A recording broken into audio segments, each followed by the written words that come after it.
To be honest with all of you watching this, and I want you to come here for this. Originally, when I mapped out the plan for this video, I had every single intention for it to be a video that was a lot more doom and gloom as I outlined the issues with the squad. A big reason for this was because I saw that our opening fixture was against a super Arsenal team and that our first 10 matches also included games against Chelsea, City, Liverpool, and Spurs. But just when I thought I was out, these bastards pull me back in after just one game. Like, there's a lot going on at the club at the moment, if we're being honest, and it makes it kind of hard to talk about them without too many variables in play. Of course, one of the biggest talking points for United going into the season is the fact that we're coming off the worst campaign that United has had in the modern day. Early season sackings, finishing in 15th place, and battling the Europa League final to the one team that everyone has clowned for not being able to win any important silverware. It pretty much felt like the club hit rock bottom, but at least managed to escape getting relegated.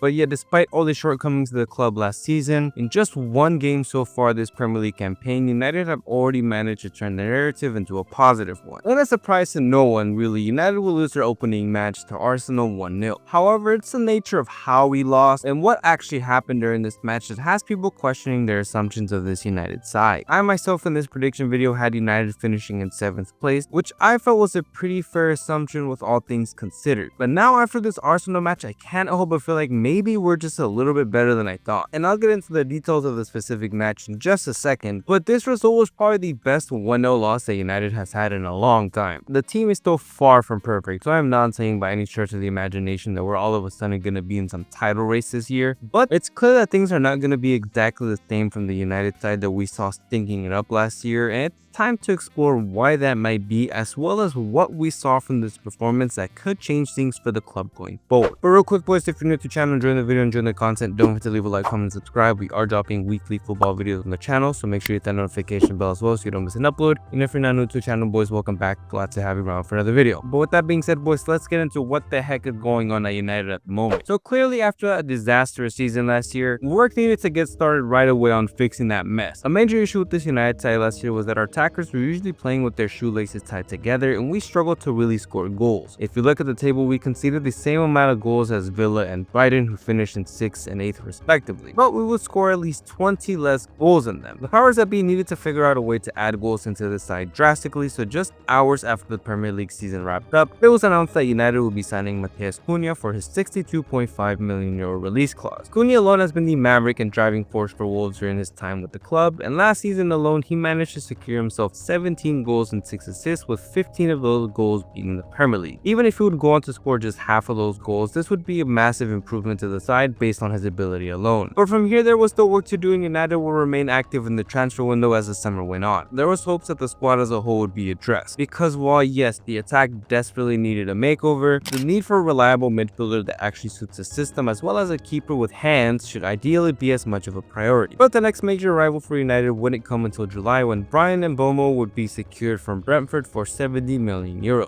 Mbeumo, similar to Cunha, has been a very reliable player in the Premier League during his time here, and last season he'd really break out as his 20 league goals and 7 league assists helped an impressive Brentford side have a decent campaign. So now United had really shown that they were serious about upgrading the attack. Mbeumo and Cunha aren't automatically going to replicate the seasons that they just had, but again, on quality alone, these two were massive upgrades from any combination of players that United used in those same positions from last season. At this point, there were still heavy rumors that United would be looking to a striker to complete a new front three. A midfielder and goalkeeper was still wanted, but a striker looked the most likely to be making their way. But come the end of July, it was time for United to start their short preseason tournament that really would be their final opportunity to get ready for the league campaign. From the United States, United will first face off against West Ham. It really is redundant and sometimes pointless to read too much into preseason games, but I will say there were some intangibles that were notably different for United during this game. Against West Ham, we off the bat looked way more fit than we were last season. The intensity that everyone was playing with clearly indicated that the athleticism of these guys was something that Amorim was working on improving drastically. So with that, the pressing and running off the ball during our attacks got a lot better. We weren't perfect and conceded a very sloppy goal towards the end of the match, but did get past West Ham 2-1 thanks to some Bruno magic. But there really isn't a need to really dive into the results themselves. From here, United would go on to play even better against Bournemouth in their second match. Players like Dorgu and Ahmad continued to show that the time these guys had to really drill into Amorim's tactics was helping make a difference. A 4-1 pounding of Bournemouth would see the optimism momentum around the squad continued to grow. In the final match of the US tour, we would face off against Everton, and really this was the worst match out of the three. Reason being that this was really the reminder that we needed a new midfielder going into the season, and that the striker position drastically needed filling. Notably, this match would probably be the final straw that would see everyone turn out Ugarte, as he had a stinker for the ages. Alas, after a 2-2 draw, United would win the preseason tournament, thus seeing Amorim win some silverware. And while this competition was going on, the board had been working on signing a striker, with the particular signing finalizing shortly after the summer series was over. On August 7th, it was announced that United would acquire Benjamin Šeško for €76 million.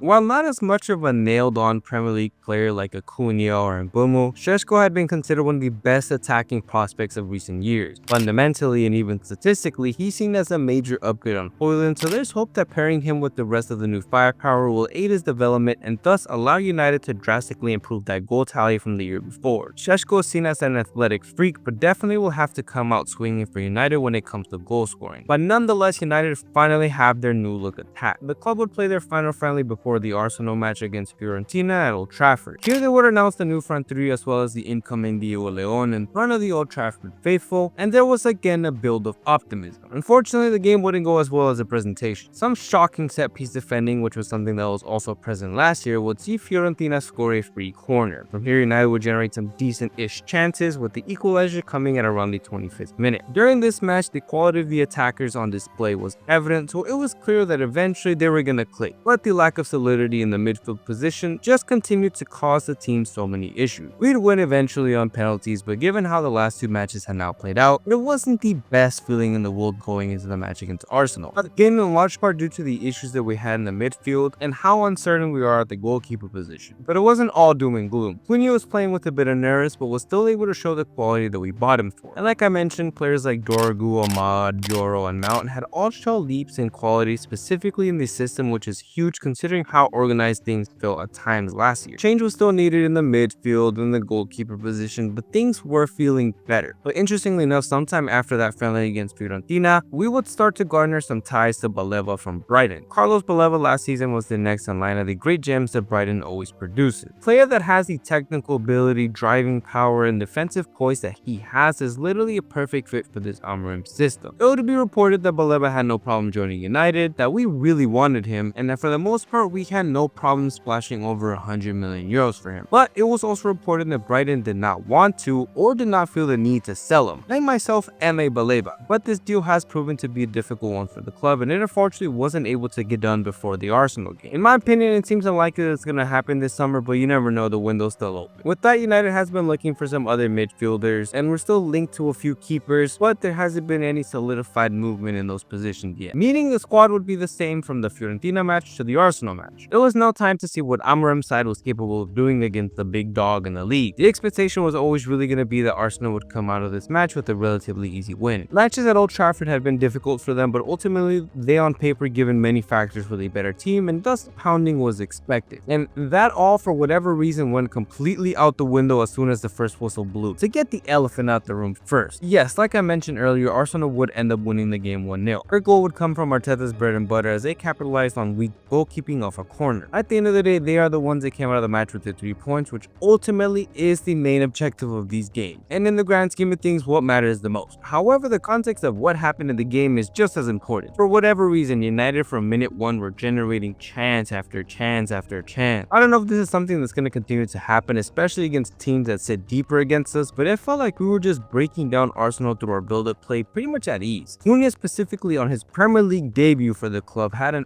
absolute masterclass that just unfortunately didn't have the goal to cap it off. Watching Cunha get past his monstrous Arsenal side with so much ease after being forced to watch Garnacho ball last season almost brought a tear to my eye. And Mbeumo also had a good match where he was not only consistently the focal point of the attack, but was also able to create so many chances. On a different day, we walk out of this match as 3-1 winners or something like that, but that's also not how football really works. The lick in the back was a brick wall, and despite getting stiff-armed by him one time, managed to lock Gyökeres right up. Dorgu would put in a a masterclass in how to be a left wingback as he locked up Saka and also provided phenomenal width on the left going forward. Props to Saliba, Gabriel, and Raya because if it wasn't for them, Arsenal might have been cooked. But clearly we were not perfect. Like I said, Bayern would cost us a goal, and we once again would look frail at times in the middle, especially when Ugarte would come on the pitch. And not being able to get that goal cost us, which is a story that we did hear over and over last year, but I have no doubt that the attack will eventually click. Like I said, now I'm just kind of curious on how this side is going to operate when we do have to play against lower blocks. But that's where I imagine the benefit of having Šeško is going to come into play. So now it just becomes a question of consistency. United from a performance standpoint have started the season off very